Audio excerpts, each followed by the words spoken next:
ஜெபம் செய்வோம். அன்புள்ள ஆண்டவரே, இந்த நல்ல காலை நேரத்திற்காக உம்மை நாங்கள் ஸ்தோத்திரிக்கிறோம். ஆண்டவரே, இந்த நாளிலே கூட இந்த யூடியூப் வழியாக நாங்கள் உம்மை ஆராதிக்க நீர் எங்களுக்கு கொடுத்த பெரிய கிருபைக்காக உமக்கு ஸ்தோத்திரம். இந்த ஓய்வு நாளிலே நாங்கள் குடும்பமாய் அமர்ந்திருந்து உம்முடைய வார்த்தையை கேட்டு ஆசீர்வாதம் பெற்றுக்கொள்ள எங்களுக்கு நீ உதவி செய்யும்.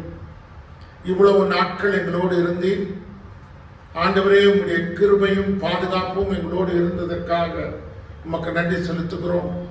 தொடர்ந்து இந்த நாளின் ஆராதனையை கர்த்தர் நீர் அங்கீகரித்து ஆசீர்வதியும். நாங்கள் பாடுகிற பாடல்கள், கேட்கிற செய்திகள் எல்லாவற்றையும் பிதா குமாரன் பரிசுத்த ஆவியின் நாமத்தினாலே ஆசீர்வதிக்க வேண்டும் என்று சொல்லி ஜெபிக்கிறோம். இயேசுவின் மூலம் ஜெபம் கேளும் பிதாவே, ஆமென். கடந்து போக வேண்டிய சூழ்நிலைகளை கடந்து போக ஆண்டவராக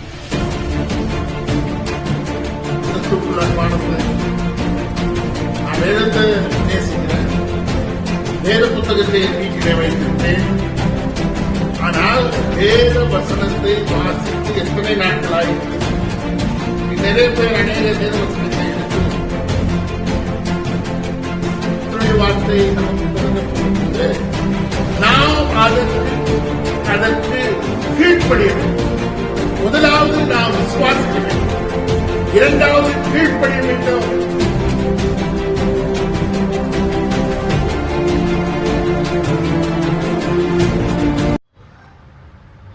கிறிஸ்துவுக்குள் அன்பானவர்களே, நம்முடைய திருச்சபையை சார்ந்த வாலிபர்கள் இப்பொழுது ஒரு சில பாடல்களை நமக்காக பாடுவார்கள். அதன் பின்பு செய்திக்குள்ளாக நாம் கடந்து செல்வோம்.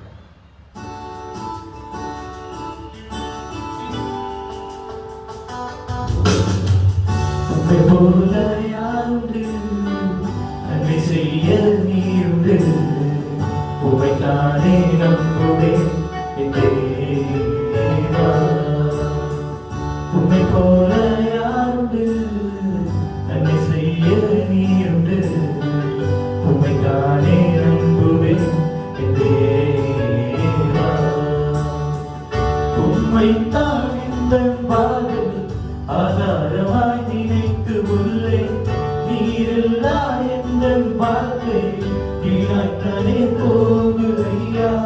உம்மைத்தான் எந்தன் வாழ்வு ஆதாரமாய் நினைத்து உள்ளே நீரில்லா எந்தன் வாழ்க்கை வீணாக்கனே போகுதையா. எல்ஷடாய் ஆராதிப்பேன், எல்லோரையும் ஆராதிப்பேன், அடோனாய் ஆராதிப்பேன், இயேசுவை ஆராதிப்பேன், எல்ஷடாய் ஆராதிப்பேன், எல்லோரையும் ஆராதிப்பேன், அடோனாய் ஆராதிப்பேன், இயேசுவை ஆராதிப்பேன். கல்வி நின்ற என்னை கண்டு கண்ணீரை துடைத்தவரே, காலமெல்லாம் கண்மணி போல கருப்பிடித்து காத்தவரே, கலங்கி நின்ற என்னை கண்டு கண்ணீரை துடைத்தவரே, காலமெல்லாம் கண்மணி போல கருப்பிடித்து காத்தவரே.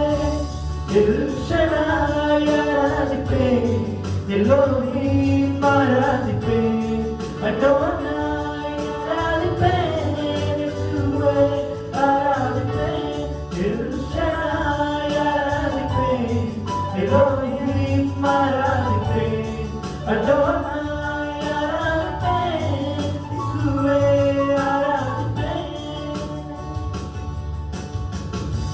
மரணத்தின் பாதைகளில் மறுத்தலந்து நீ மருத்துவராய் நீரே வந்து மறுவாழ்வு தந்தீரையா. மரணத்தின் பாதைகளில் மறுத்தலந்து நின்ற என்னை மருத்துவராய் நீரே வந்து மறுவாழ்வு தந்தீரையா. எல்ஷடாய் ஆராதிப்பேன், எல்லோரையும் ஆராதிப்பேன், அடோனாய் ஆராதிப்பேன், இயேசுவை ஆராதிப்பேன்,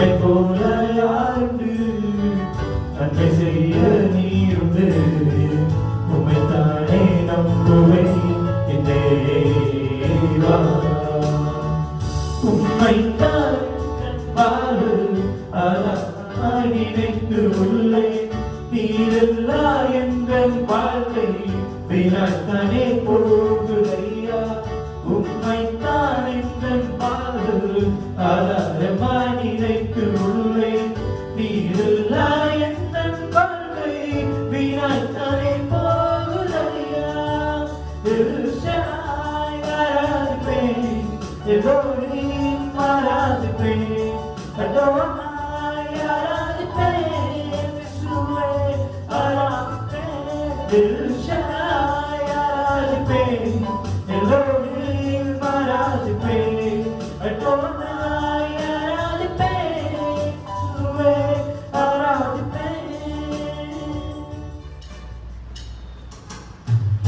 திருவாயிரே தந்தையாம் தெய்வம் நீ மாற்றம் போதும் எனக்கு ஏகோவாரப்பா சுகம் தரும் தெய்வம் உம் தரும் புகழால் சுகமாறும் ஏகோவா சம்மா என் கூட இருப்பே என் தேவையெல்லாம் சந்திப்பே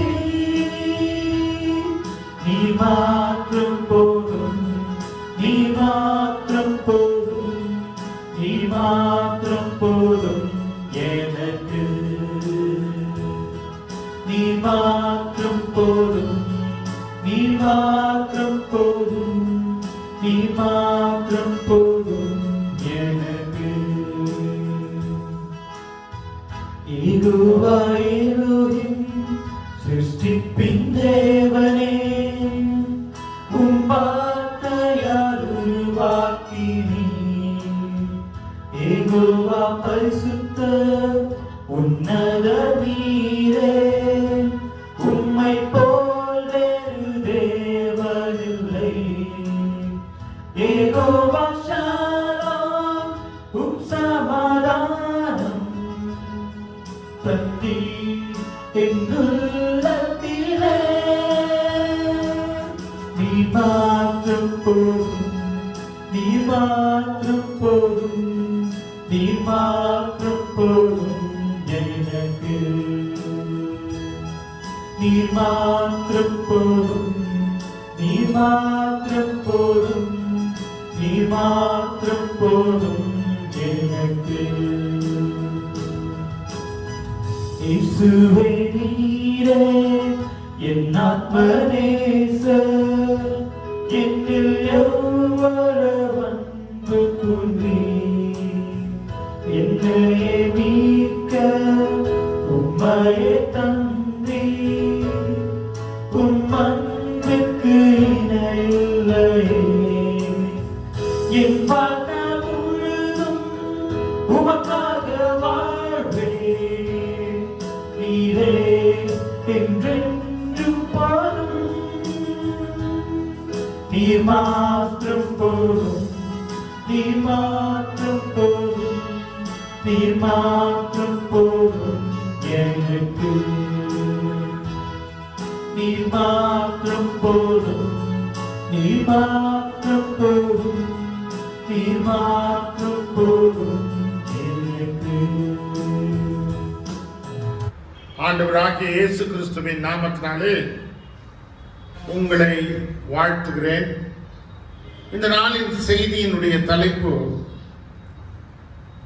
கஷ்டமான வாழ்க்கையிலே நாம் பெற்றுக்கொள்ள வேண்டிய தைரியத்தை குறித்து நான் பேச விரும்புகின்றேன். நான் விசுவாசிக்கிறேன் இந்த நாளிலே மிகப்பெரிய ஆசீர்வாதத்தோடு நாம் தேவனை ஆராதிக்க முடியும் என்று விசுவாசிக்கிறேன். யோசுவாவின் புஸ்தகம் 1ஆம் அதிகாரம் 1 முதல் 9 வசனங்களை உங்களுக்காக நான் வாசிக்கிறேன். யோசுவாவின் புஸ்தகம் 1ஆம் அதிகாரம் 1 முதல் 9 வசனங்கள். கர்த்தருடைய தாசனாகிய மோசே மரித்த பின்பு கர்த்தர் மோசேயின் ஊழியக்காரனான நூனின் குமாரன் யோசுவாவை நோக்கி, என் தாசனாகிய மோசே மரித்து போனான். இப்பொழுது நீயும் இந்த ஜனங்கள் எல்லாரும் எழுந்து யோர்தானை கடந்து இஸ்ரவேல் புத்திரருக்கு நான் கொடுக்கும் தேசத்துக்கு போங்கள். நான் மோசேக்கு சொன்னபடி உங்கள் காலடி மிதிக்கும் எவ்விடத்தையும் உங்களுக்கு கொடுத்தேன். வனாந்தரம் இந்த லீபனோனும் தொடங்கி ஐப்ராத்து நதியான பெரிய நதி மட்டுமுள்ள ஏத்தேரின் தேசம் அனைத்தும் சூரியன் அஸ்தமிக்கிற திசையான பெரிய சமுத்திரம் வரைக்கும் உங்கள் எல்லையாக இருக்கும். நீ உயிரோடு இருக்கும் நாளெல்லாம் ஒருவனும் உனக்கு முன்பாக எதிர்த்து நிற்பதில்லை. நான் மோசையோடு இருந்தது போல உன்னோடும் இருப்பேன். நான் உன்னை விட்டு விலகுவதும் இல்லை, உன்னை கைவிடுவதும் இல்லை. பலன் கொண்டு திடமனதாயிரு. இந்த ஜனத்தின் பிதாக்களுக்கு நான் கொடுப்பேன் என்று ஆணையிட்ட தேசத்தை நீ இவர்களுக்கு பங்கிடுவாய். என் தாசனாகிய மோசே உனக்கு கற்பித்த நியாய பிரமாணத்தின்படியெல்லாம் செய்ய கவனமாயிருக்க மாத்திரம் மிகவும் பலன் கொண்டு திடமனதாயிரு. நீ போகும் இடமெல்லாம் புத்திமானாய் நடந்து கொள்ளும்படி அதை விட்டு வலது இடதுபுறம் விலகாதிருப்பாயாக. இந்த நியாயப்பிரமாண புஸ்தகம் உன் வாயை விட்டு பிரியாதிருப்பதாக. இதை எழுதியிருக்கிறவர்களின்படியெல்லாம் நீ செய்ய கவனமாயிருக்கும்படி இரவும் பகலும் அதை தியானித்துக் கொண்டிருப்பாயாக. அப்பொழுது நீ உன் வழியை வாய்க்க பண்ணுவாய். அப்பொழுது புத்திமானாய் நடந்து கொள்வாய். நான் உனக்கு கட்டளையிடவில்லையா? பலன் கொண்டு திடமனதாயிரு, திகையாதே, கலங்காதே. நீ போகும் இடமெல்லாம் உன் தேவனாகிய கர்த்தர் உன்னோடு இருக்கிறார் என்றார். கிறிஸ்துவுக்குள் அன்பானவர்களே, நம்முடைய வாழ்க்கையிலே பயமுள்ள சூழ்நிலைகள் அநேக சமயங்களிலே வருகிறது. இந்த நாட்களிலே நாம் எங்கு சென்றாலும் நமக்கு ஒரு பயமுள்ள ஒரு சூழ்நிலையை நாம் அனுபவித்துக் கொண்டிருக்கிறோம். என்ன பயம்?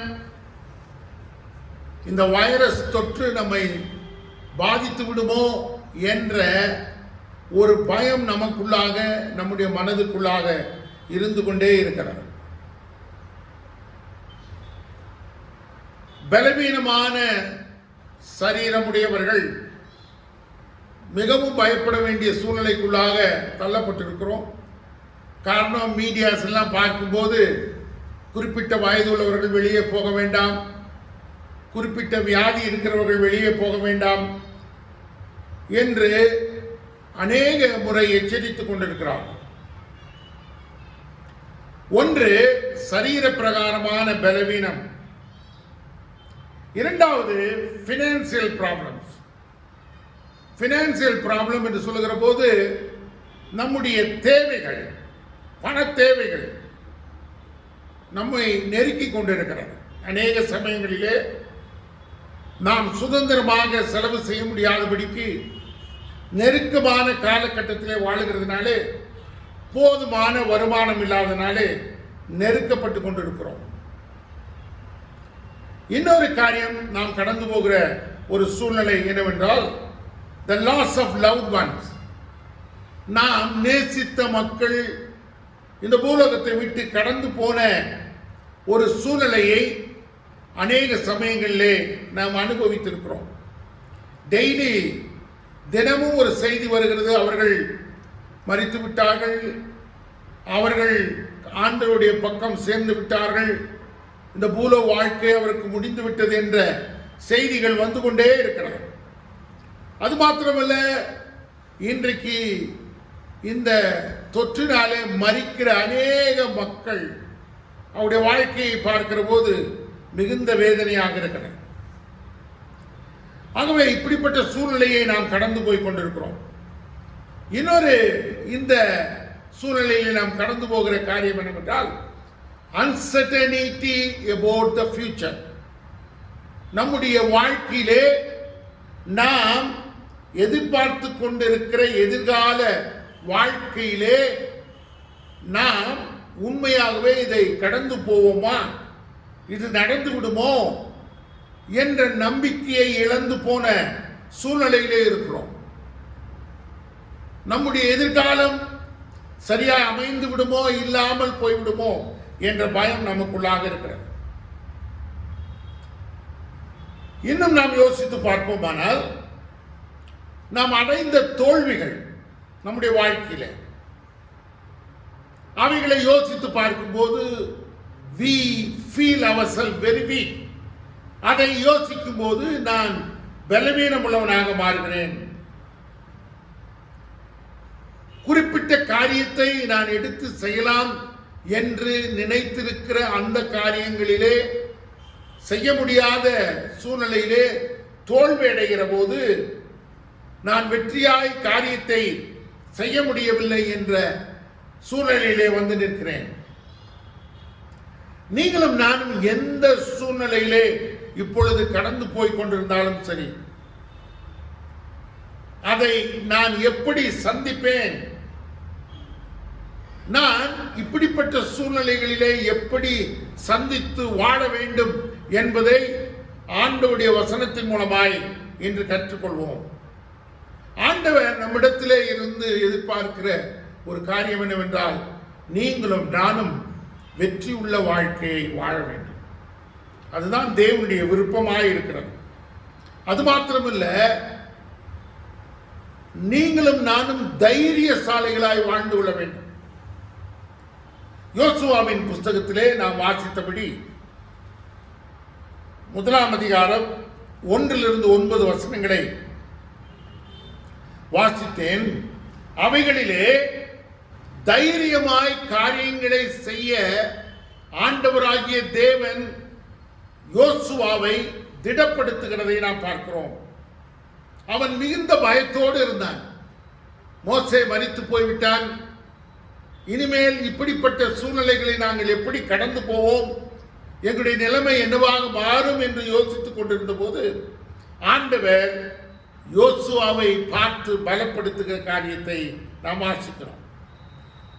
இந்த 21வது செஞ்சுரியில 21st செஞ்சுரியில நீங்களும் நானும் அப்படிப்பட்ட பயத்திலே வாழ்ந்து கொண்டிருக்கிறோம்.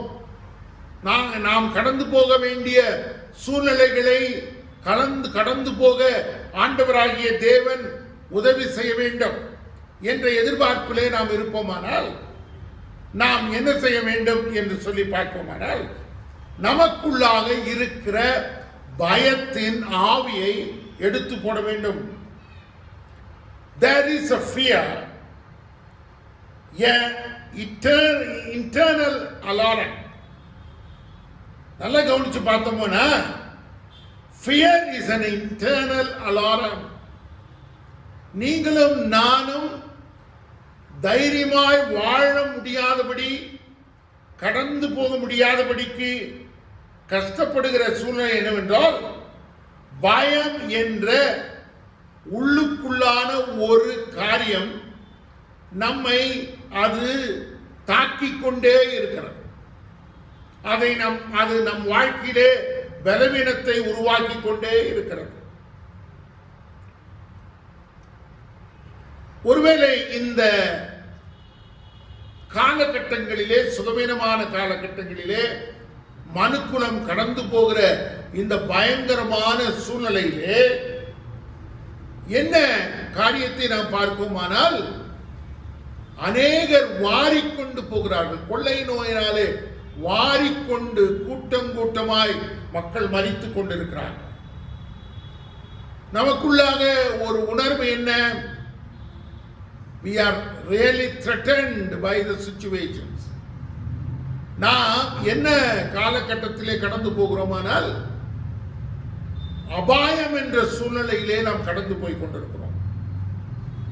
A feeling of helplessness, அதாவது உதவி பெற முடியாத சூழ்நிலையிலே இருக்கிறதை போல ஒரு சூழ்நிலை. நமக்குள்ளாக யார் உதவி செய்ய முடியும் நாம் காலகட்டங்களிலே என்று யோசிப்போமானால் யார் உதவி செய்வார்? இன்றைக்கு மனு குலத்திலே நாம் எதிர்பார்க்கிற உதவிகளை மனிதன் செய்ய முடியாத சூழ்நிலையிலே இருக்கிறார். இந்த நாட்களிலே நாம் பார்க்கிற போது அநேக மருத்துவமனைகள் அநேக சூழ்நிலைகளிலே மனிதர்களை வைத்து ஒருவேளை இந்த காலகட்டத்தை பயன்படுத்தி தவறான முறையிலே அவர்கள் பணம் சம்பாதிக்கிறார்கள் என்ற செய்தியை 2-3 நாட்களாக நாம் கேட்டுக்கொண்டிருக்கிறோம். யாரிடத்திலே போவது? ஒரு மனிதன் வியாதிப்பட்டிருப்பானால் நாம் போக வேண்டிய இடம் டாக்டர், மருத்துவமனை. அந்த மருத்துவமனையே நமக்கு சாதகம் இல்லாமல் போகுமானால், நான் எல்லா மருத்துவமனையும் சொல்லல, நாம படித்த மருத்துவமனைகள், செய்திகளிலே கேட்ட மருத்துவமனைகளை குறித்து நான் சொல்லுகிறேன். ரொம்ப பயத்தோடு மக்கள் வாழ்ந்து கொள்ள வேண்டிய சூழ்நிலையில் இருக்கிறோம். அந்த நம்பிக்கையோடு அந்த மருத்துவமனையிலே போய் சுகத்தை பெற்றுக் கொள்ளலாம் என்று நினைக்கிற சூழ்நிலையிலே அநேக சந்தேகங்களும் பயம் நமக்கு வருகிறது. இரண்டாவது காரியம் கரேஜ். இந்த தைரியம் என்ற வார்த்தை, இந்த திடமான வார்த்தை என்னவென்றால் இப்படி சொல்லலாம், the quality of mind or spirit that enable us to meet the danger. அதாவது தைரியமான ஒரு எண்ணம் கொண்ட மக்கள், இருதயத்திலே தைரியம் கொள்வது அல்லது விசேஷித்த ஆவியினாலே பலப்பட்டு நமக்கு எதிராக இருக்கிற அபாயத்தை நாம் சந்திப்பது, நமக்கு எதிராக இருக்கிற சவால்களை சந்திப்பது. அப்படியானால் எப்படி இருக்கணும்? பயமில்லாத சூழ்நிலையிலே நாம் வாழ்ந்து கொள்ள வேண்டும். இன்னொரு காரியம் நாம் பார்க்கிற போது காம்லெஸ்னஸ், அதாவது எப்படி இருக்க வேண்டும் என்றால் எல்லா சூழ்நிலையிலேயும் நாம் கடந்து போகிற போது நமக்குள்ளாக அமைதி இல்லாத ஒரு காலகட்டத்திலே நாம் வாழ்ந்து கொண்டிருக்கிறோம். உள்ளத்திலே அமைதி இல்லை, திடமான உணர்வுகள் இல்லை. ஆனால் ஆண்டவருடைய வசனம் என்ன சொல்கிறது? எனக்கு பிரியமானவர்களே, 2 தீமோத்தேயுவின் புஸ்தகம் 1 அதிகாரம் 7வது வசனம் நான் வாசிக்கிறேன். 2 தீமோத்தேயு 1 அதிகாரம் 7வது வசனம். தேவன் நமக்கு பலமுள்ள ஆவியை கொடாமல் பலமும் அன்பும் தெளிந்த புத்தியுள்ள ஆவியே கொடுத்திருக்கிறார். தேவன் நமக்கு பயமுள்ள ஆவியை கொடாமல் பலமும் அன்பும் தெளிந்த புத்தியும் உள்ள ஆவியை கொடுத்திருக்கிறார். அப்படியானால் கர்த்தர் நமக்கு பயமுள்ள ஆவியை கொடுக்கவில்லை. We have a feeling that we worship God, that He will deliver us from all the evil. நீங்களும் நானும் ஆராதிக்கிற தேவன் எனக்கு வருகிற எல்லா சூழ்நிலைகளிலேயும் அவர் என்னை காப்பாற்றுவார், வழி நடத்துவார் என்ற நம்பிக்கைக்குள்ளாக நாம் கடந்து போகிற போது நம்மிலே இருக்கிற பயம் நீக்கப்படுகிறது. அப்புறம் என்ன ஆண்டவர் நமக்கு கொடுக்கிறார்னா, He gives us an extraordinary strength, அசாதாரணமான பலத்தை கொடுக்கிறார். அன்பு, தெளிந்த புத்தி உள்ள ஆவி, தெளிவான ஒரு புரிந்து கொள்ளுதல், நாம் சந்திக்க வேண்டிய சூழ்நிலைகளிலே எப்படி நடந்து கொள்ள வேண்டும் என்ற தெளிவான ஒரு சூழ்நிலைகள். யோசுவாவின் விஷயத்துக்கு நாம் வருவோம். யோசுவா தெரிந்து கொள்ளப்பட்ட போது மோசே மரித்து போய்விட்டான். அப்போ ஆண்டவர் என்ன பண்றார்? யோசுவாவுக்கு இஸ்ரவேல் ஜனங்களை வழிநடத்தி வந்த மோசே அவர்களை கொண்டு போய் வாக்குத்தத்தம் பண்ணப்பட்ட இடத்திலே அவர்களை சேர்க்க வேண்டும். இது மோசேக்கு கொடுக்கப்பட்ட ஒரு பணி. ஆனால் மோசே மரித்து போய்விட்டான். மோசே மரித்து போன பின்பு இந்த பொறுப்பு யோசுவாவுக்கு கொடுக்கப்படுகிறது. அப்படியானால் ஆண்டவர் என்ன சொல்லுகிறார்? நான் உனக்கு கட்டளையிடுகிற வார்த்தையின்படி இந்த பொறுப்பை நீ எடுத்து செய்ய வேண்டும். This was not an easy task. இது சாதாரணமான ஒரு பணி அல்ல. இது ஒரு நேச்சுரல் ஸ்ட்ரென்த்ல செய்யக்கூடிய ஒரு பணி அல்ல. இது தேவனாலே கொடுக்கப்படுகிற பலமுள்ள ஆவியும் திடமான ஒரு மனதும் கொண்டு ஆண்டவருடைய வசனத்திற்கு கீழ்ப்படிவதனாலே வருகிற மிகப்பெரிய பலன். கிறிஸ்துவுக்கு அன்பானவர்களே, ஆண்டவராகிய இயேசு கிறிஸ்து ஒரு ஓமையை சொல்கிறார். ஒரு ஐஸ்வர்யவான் தன் நிலங்களை பயிரிட்டு நல்ல கஷ்டப்பட்டு விளைச்சலிலே அதிக லாபம் கண்டு தன்னுடைய இருப்பிடத்திலே களஞ்சியத்தை அவன் சேர்த்து வைக்கிறான். தானியங்களை அவன் உழைத்தது தப்பில்லை.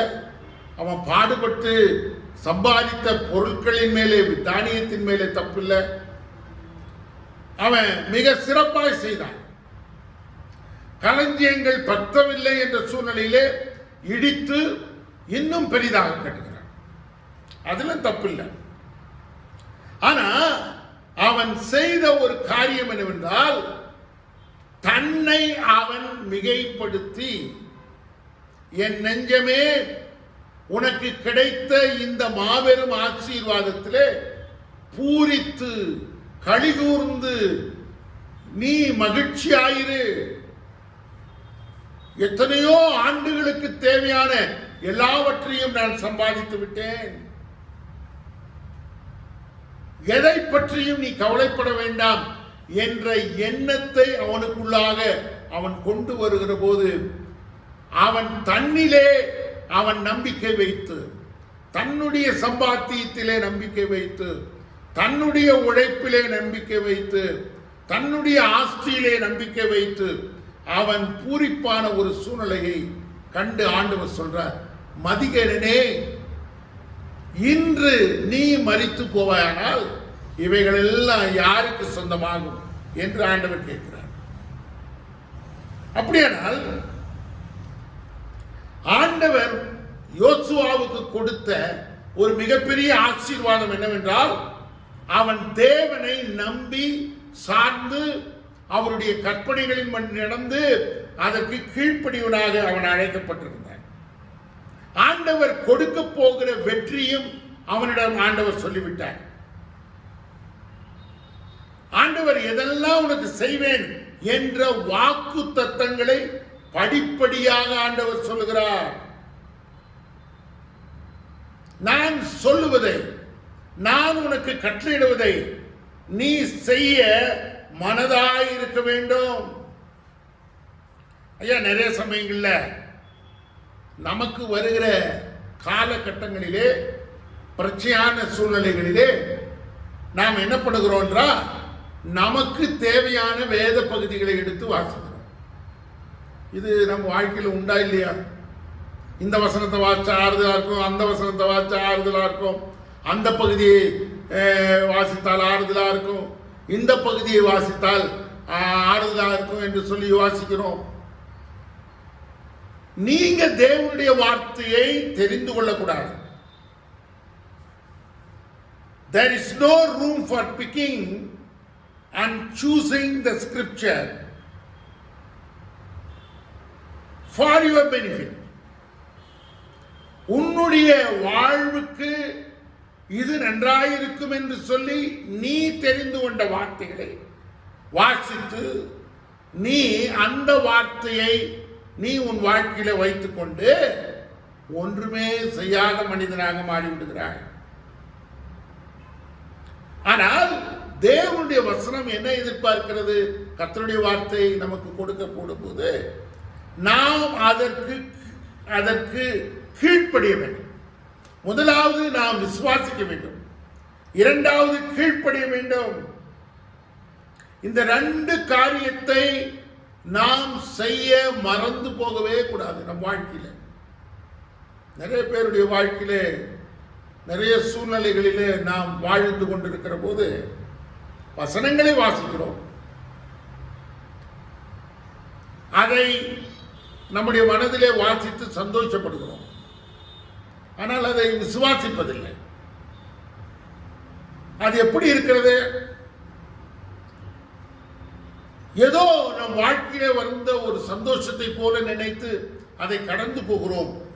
அதை நம்புவதில்லை, அதற்கு கீழ்ப்படிவதில்லை. ஐயா, நம்முடைய வாழ்க்கையிலே வெற்றி உள்ள ஒரு சூழ்நிலையை கட்டளையிடுவதற்காக தேவன் அநேக வாக்கு தத்தங்களை நமக்கு கொடுத்திருக்கிறார். அதை நாம் பின்பற்ற வேண்டும். தேவனுடைய பார்வையிலே நீங்களும் நான் வெற்றி கொண்ட ஒரு கர்த்தருடைய வாழ்க்கையை பெற்று அனுபவிக்கிற மக்களாயும் சாட்சி, கர்த்தர் செய்த நன்மைகளை சாட்சி பகருகிற வாழ்க்கையாகவும் நம்முடைய வாழ்க்கையிலே இருக்க வேண்டும். That will bring challenges to the other Christians, other believers. நம் வாழ்க்கையிலே கர்த்தர் செய்த நன்மைகளை அநேகரிடத்தில் சொல்லுகிற போது அநேகர் அதிலே ஆசீர்வதிக்கப்படுகிறார். 8வது வசனம், யோசுவாவின் புஸ்தகம் 1ஆம் அதிகாரம் 8வது வசனத்தை நாம் வாசிப்போமானால் ஆண்டவர் சொல்லுகிற காரியம், இந்த நியாய பிரமாண புஸ்தகம் உன் வாயை விட்டு பிரியாதிருப்பதாக, இதில் எழுதியிருக்கிறவர்களின்படியெல்லாம் நீ செய்ய கவனமாயிருக்கும்படி இரவும் பகலும் அதை தியானித்துக் கொண்டிருப்பாயாக. அப்பொழுது நீ உன் வழியை வாய்க்க பண்ணுவாய், அப்பொழுது புத்திமானாய் நடந்து கொள்வாய். 8வது வசனம். அப்படியானால் ஆண்டவருடைய வார்த்தை என்ன சொல்கிறது? யோசுவாவுக்கு ஆண்டவருடைய வார்த்தை அவனுடைய வாயை விட்டு பிரியாதிருப்பதாக, இதில் எழுதியிருக்கிறபடி எல்லாம் நீ செய்ய கவனமாயிருக்கும்படிக்கு. Daily meditation. இன்றைக்கு ஒரு கேள்வியை கேட்கிறேன், வேத புத்தகத்தை வாசித்து எத்தனை நாட்கள் ஆச்சு? கிறிஸ்துவுக்குள் அன்பானவர்களே, நான் வேதத்தை நேசிக்கிறேன், வேத புத்தகத்தை என் வீட்டிலே வைத்திருக்கிறேன். ஆனால் வேத வசனத்தை வாசித்து எத்தனை நாட்கள் ஆயிற்று? நிறைய பேர், அநேகர் வேத வசனங்களை எடுத்து தேவ சத்தியங்களை வாசிப்பதில்லை. ஐயா, நம் வாழ்க்கையில உண்மையான தைரியமும் விடுதலையும் ரட்சிப்பும் வர வேண்டுமானால் நீங்களும் நானும் ஆண்டவருடைய வார்த்தையை தியானம் செய்ய வேண்டும். We have to do meditation on God's word.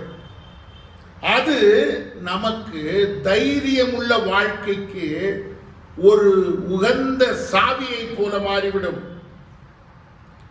நமக்கு முன்பாக வைத்திருக்கிற எல்லா தடைகளையும் கடந்து போக அது நமக்கு வழிவாசல்களை உருவாக்கும். நன்றாக யோசித்து பார்ப்பீர்களானால், அவர் உன் வழியை வாய்க்க பண்ணுவார் என்று வேதவசனம் சொல்கிறது. புத்திமானாய் நடந்து கொள்வாய் என்று. இந்த வழி வாய்க்க பண்ணுகிறதும் புத்திமானாய் நடந்து கொள்வதும் எங்கிருந்து வருகிறது என்று சொன்னால், வேதத்தை தியானிப்பதின் மூலமாக நமக்கு வருகிறது. 5 காரியங்களை நான் உங்களுக்கு சொல்லி முடிக்க விரும்புகின்றேன். 1, ஆண்டவருடைய வசனத்தை நம்முடைய வாயிலே நாம் உச்சரிக்க வேண்டும் என்று வேத வசனத்திலே இப்பொழுது நாம் வாசித்தோம். இந்த புஸ்தகம் உன் வாயை விட்டு பிரியாதிருப்பதாக. அப்படின்னா என்ன? we have to read every day the word of God. தேவனுடைய வசனத்தை ஒவ்வொரு நாளும் நாம் வாசிக்க வேண்டும். இரண்டாவது காரியம் believing. முதலாவது காரியம் reading, இரண்டாவது காரியம் believing. அதை நம்ப வேண்டும். இது கர்த்தருடைய வார்த்தை, ஆண்டவர் எனக்கு கொடுக்கிற வாக்குத்தத்தம் என்பதை நான் விசுவாசிக்க வேண்டும். புரியுதா உங்களுக்கு? மூன்றாவது காரியம் observing. observing என்று சொன்னால் நான் வாசித்த இந்த வேத வசனத்தை என் நினைவிலே நான் கொண்டு வர வேண்டும். என் வாழ்க்கையிலே அந்த வசனங்கள் என் நினைவிலே கொண்டு வந்து அதை குறித்து புரிந்து கொள்ளுதலை நான் உருவாக்கிக் கொள்ள வேண்டும். நம்முடைய நினைவுகள் எல்லாம் அந்த வேத வசனம் ஆளுகை செய்ய வேண்டும். இதுதான் அப்சர்விங். நான் வேத வசனத்தை வாசித்தேன், நம்பினேன், அந்த வசனத்தை எனக்குள்ளாக வைத்தேன். என்னுடைய நினைவுகள் எல்லாம் அவருடைய வார்த்தையால் நிரம்பி இருக்கிறது. என்னுடைய புரிந்து கொள்ளுதல் எல்லாம் அவருடைய வார்த்தைக்குள்ளாக இருக்கிறது. அந்த வார்த்தை என்னை ஆளுகை செய்து கொண்டிருக்கிறது. இன்னொரு காரியம், நான்காவது காரியத்தை நான் வாசிப்போமானால், தெரிந்து கொள்வோமானால், அப்ளைங் காட்ஸ் வேர்ட். நம்முடைய வாழ்க்கையிலே அதை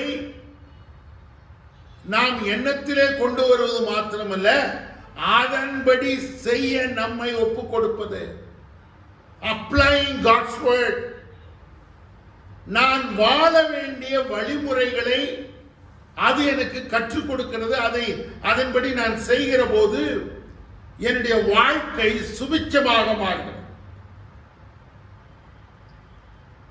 இன்னொரு காரியம் செய்ய வேண்டும், ஒபேயிங்.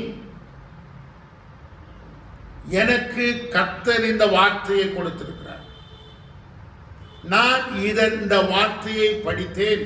இன்றைக்கு ஆண்டவர் என்னோடு கூட பேசினார். அதை நான் அப்படியே முழுவதுமாக கீழ்ப்படுகின்றேன். அரை மனதோடு இல்லை, சந்தேகத்தோடு இல்லை, ஏனோதான என்று அல்ல. ஆண்டவருடைய வார்த்தையின்படி நடக்க என்னை நான் ஒப்புக் கொடுக்கிறேன். This is the global way of getting blessing. உலகம் முழுவதும் ஆசீர்வாதங்களை இதன் வழியாக பெற்றுக் கொள்கிறோம். நம்முடைய வாழ்க்கையின் தியானங்கள் இப்படி இருக்க வேண்டும். Reading, believing, observing, applying, obeying. அருமையான தேவனுடைய பிள்ளைகளை, கல்லூரிக்கு போகிறோம், சில கோர்ஸ் எடுத்து படிக்கிறோம். நாம் என்ன யோசிக்கிறோம்? நான் இந்த கோர்ஸை படிச்ச உடனே ஒருவேளை ஒரு பட்டத்தை நான் பெற்றுக்கொள்கிறேன், அது எனக்கு வாழ்வு கொடுத்து விடும் என்று சொல்லி நினைக்கிறேன். அது என் வாழ்க்கையை நடத்திவிடும் என்று யோசிக்கிறேன். ஆனால் உன்னுடைய பட்டமோ, உன்னுடைய பணமோ, அல்லது உன்னுடைய அறிவோ, உலக அறிவோ இந்த உலகத்திலே வாழ ஒரு வெற்றியை கொடுக்க அது முடியாது. உன்னுடைய படிப்பிலேயும் உன்னுடைய வாழ்க்கையிலே எடுக்கிற முயற்சிகளிலேயும் தேவனுடைய ஆசீர்வாதமும் வழிநடத்துதலும் இருக்குமானால், அதற்குள்ளாக தேவன் இருப்பாரானால், அதை ஆண்டவர் வெற்றியாக மாற்றிக் கொடுக்கிறார். அருமையான தேவனுடைய பிள்ளைகளே, இன்றைக்கு நாம் யோசிக்க வேண்டிய மிகப்பெரிய ஒரு காரியம் என்னவென்றால், கர்த்தர் யோசுவாவுக்கு கொடுத்த ஒரு கட்டளை, அனுதினமும் தேவனுடைய வார்த்தையை அவன் விட்டு விலகாமல் இருக்க வேண்டும் என்று சொல்லுகிறார். ஒரு நாளைக்கு எவ்வளவு நேரம் நாம் வேதத்தை வாசிக்கிறோம்? காலையில் 4 மணி நேரம், மத்தியானம் 4 மணி நேரம், நைட் 4 மணி நேரம் ஆண்டவர் வாசிக்க சொல்லலை. ஒரு நாளைக்கு அட்லீஸ்ட் ஒரு 15 மினிட்ஸ், 15 to 20 மினிட்ஸ், 15லிருந்து 20 நிமிஷம் ஆண்டுடைய வார்த்தையை நான் வாசிக்கலாம். வாசித்து அந்த வார்த்தையை நான் எனக்குள்ளாக கொண்டு வர வேண்டும், தியானிக்க வேண்டும்.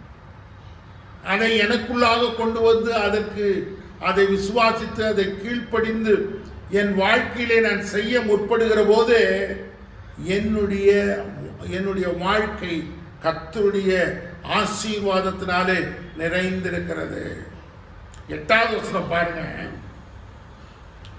ஆண்டவர் என்ன சொல்றாருன்னா, அவருடைய வார்த்தையை குறித்து ஜாக்கிரதையாய் இருக்க சொல்லுகிறார்.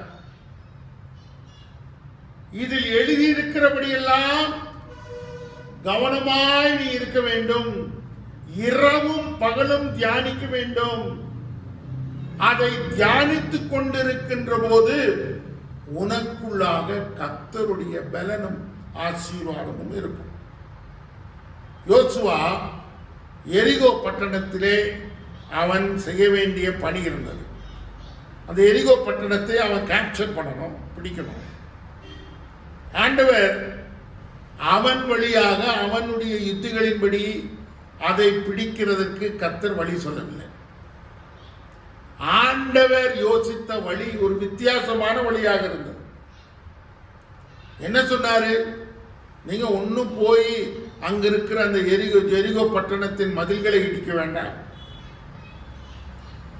நீங்க செய்ய வேண்டிய ஒரே ஒரு காரியம், அந்த எரிகோ மதில்களை 7 முறை சுற்றி வாருங்கள் என்று சொன்னார்.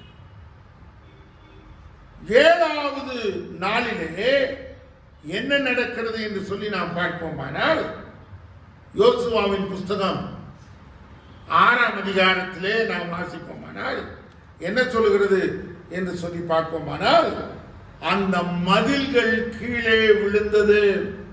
யோசுவாவின் புஸ்தகம் 6ஆம் அதிகாரம் 3வது வசனம், 4வது வசனம், 5வது வசனம். நல்ல கவனிங்க. கர்த்தருடைய வார்த்தையின்படி அவன் விசுவாசித்து அதற்கு கீழ்ப்படிந்து 7 நாட்கள் ஜனங்களோடு அவன் அந்த மதில்களை, எரிகோவின் மதில்களை சுற்றி வந்தான். ஆண்டவருடைய வார்த்தையும் அவருடைய கட்டளைக்கும் அவன் கீழ்ப்படிந்தான்.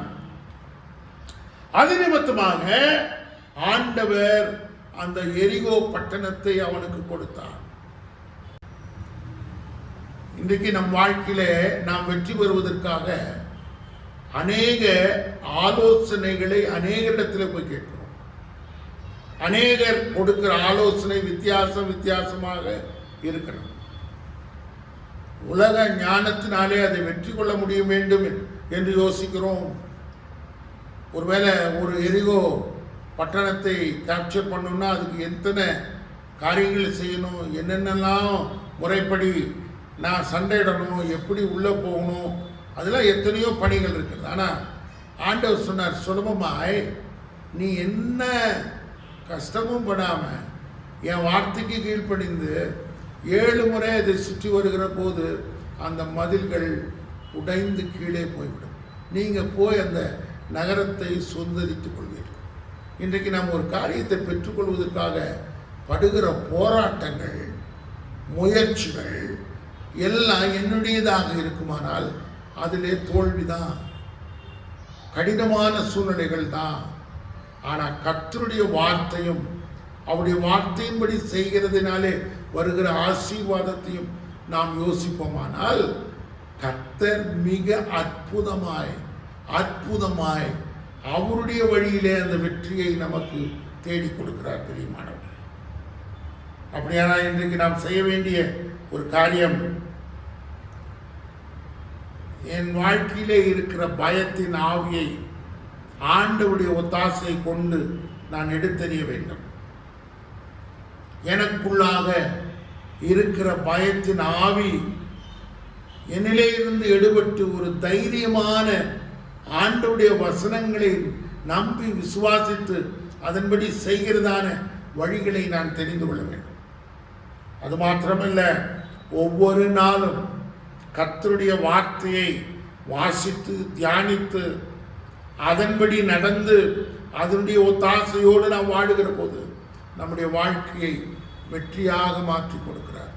யோசுவாவுக்கு கர்த்தர் கொடுத்த மிகப்பெரிய ஆசீர்வாதங்களை நாம் பார்க்கிற போது எத்தனை நன்மையான ஈவுகளை யோசுவா அனுபவித்தான் என்று சொல்லி நாம் பார்க்கிறோம்.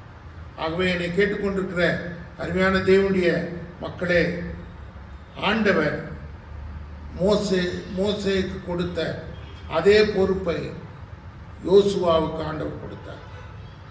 யோசுவாவுக்கு ஆண்டவர் கொடுத்த பொறுப்புகள் என்ன என்று சொல்லி நாம் பார்க்கிற போது, அவன் தேவனுடைய வார்த்தையின்படி செய்ய நடந்து கொள்ளுகிற போது கர்த்தர் அவனோடு இருந்து அவனை தனக்கு எதிராக வருகிற எல்லா சூழ்நிலைகளையும் மாற்றி அமைத்து வெற்றியாக மாற்றி தருகிறார் என்பதை கர்த்தர் வாக்கு பண்ணினார். யோசுவா அதன்படி செய்தான், வெற்றி கண்டான். கர்த்தருடைய நாமத்துக்கு மகிமை உண்டாவதாக. என்னை கேட்டுக்கொண்டிருக்கிற அருமையான தேவனுடைய பிள்ளைகளே, நீங்களும் நானும் கடந்து போகிற பாதை, நீங்களும் நானும் கடந்து போகிற சூழ்நிலைகள் எல்லாவற்றையும் தேவன் அறிந்திருக்கிறார். அதை ஆண்டவருடைய கரத்திலே நாம் கொடுக்கிற போது அவர் வழியாய், அவருடைய வசனத்தின்படி, அவருடைய ஆலோசனையின்படி பயமுள்ள ஆவியை நமக்கு கொடாமல் பலனும் திடமுள்ள ஒரு ஆவியை நமக்கு கொடுத்து வெற்றியடைய செய்கிறார். அப்படியாக தேவன் இன்று காலையிலே உங்களுடைய வாழ்க்கையிலே நீங்கள் கடந்து போகிற சூழ்நிலைகளிலே வெற்றியும் ஆசீர்வாதத்தையும் தந்தருவாராக. ஆமென். அன்புள்ள ஆண்டவரே, இந்த நல்ல நாளுக்காக உமக்கு நன்றி. மோசேக்கு பின்பாக யோசுவாவை கர்த்தர் தெரிந்து கொண்டு அவன் அடைய போகிற வெற்றிகளையும் அவனோடு கூட நீ இருக்கிற விதத்தையும் வாக்குத்தத்தமாக நீ நம்மிடத்திலே சொன்னீர். அது நிமித்தம் அவன் கீழ்ப்படிந்தான், நம்பினான், விசுவாசித்து அவைகளின்படி செய்கிற போது மிக பெரிய ஆசீர்வாதத்தை ஆண்டவரே கர்த்தாவே தன்னுடைய ஜனங்களோடு அவன் பெற்றுக்கொண்டான் என்று பார்க்கிற போது எவ்வளவு பெரிய ஆண்டவராக இருக்கிறீர். எங்களுடைய வாழ்க்கையிலே நாங்கள் கடந்து போகிற எல்லா சூழ்நிலைகளிலேயும் எங்களுக்கு முன்பாக வைத்திருக்கிற எல்லா தடைகளையும், பயமுள்ள காரியங்களும், தோல்வியுள்ள காரியங்களையும் கர்த்தர் மாற்றி வெற்றியாய் மாலை தர முடியும் என்று உம்முடைய வார்த்தையின்படி நாங்கள் விசுவாசிக்கிறோம். அப்படியே ஆண்டவரே இந்த ஜனங்களுக்கு, இந்த மக்களுக்கு நீ உதவி செய்யும். யாரெல்லாம் இந்த காலையிலே உம்முடைய சமூகத்திலே வந்திருந்து தங்களை ஒப்பு கொடுத்து உம்மிடத்திலே உம்முடைய பலத்தையும் உம்முடைய ஒத்தாசையும் நாடி இருக்கிறார்களோ, கர்த்தர் உம்முடைய வாழ்க்கையிலே அற்புதத்தை செய்யும். ஆசீர்வதியும். இயேசுவின் மூலம் ஜெபம் கேளும் பிதாவே, ஆமென். நம்முடைய கர்த்தராகிய இயேசு கிறிஸ்துவினுடைய கிருபை, பிதாவாகி தேவனுடைய அன்பு, பரிசுத்த ஆவியானவருடைய வழிநடத்தல் இன்றும் என்றும் சதா காலங்களும் நம் அனைவரோடும் கூட தங்கி தரித்திருப்பதாக.